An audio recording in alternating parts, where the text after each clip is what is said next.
ராமநாதபுரம் மாவட்டம் ஆர்.எஸ். மங்கலம் அருகே உள்ள வடக்கூர்ணங்குடி பகுதியைச் சேர்ந்தவர் சங்கர்.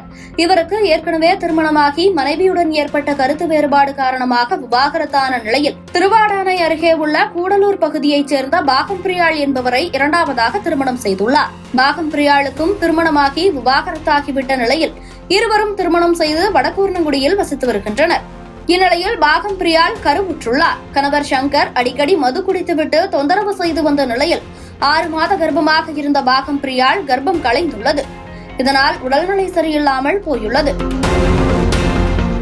இதையடுத்து மதுபோதையில் இருந்த சங்கர் பாகம் பிரியாளை உடலுறவுக்கு அழைத்ததாகவும் உடல்நிலை சரியில்லாததால் பாகம் பிரியா மறுத்துள்ளதாகவும் கூறப்படுகிறது. இதனால் கோபமடைந்த சங்கர் பாகம் பிரியாவை அடித்து மிதித்து கடுமையாக தாக்கியதாக கூறப்படுகிறது.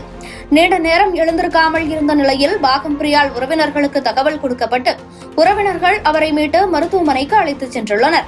அவர் ஏற்கனவே இறந்துவிட்டதாக தெரிவித்ததால் திருப்பாலைக்குடி காவல் நிலையத்திற்கு தகவல் கொடுக்கப்பட்டுள்ளது. தகவலின் பேரில் சம்பவ இடத்திற்கு விரைந்த காவல்துறையினர் அவரது உடலை கைப்பற்றி பிரேத பரிசோதனைக்காக ராமநாதபுரம் அரசு மருத்துவமனைக்கு அனுப்பி வைத்துள்ளனர்.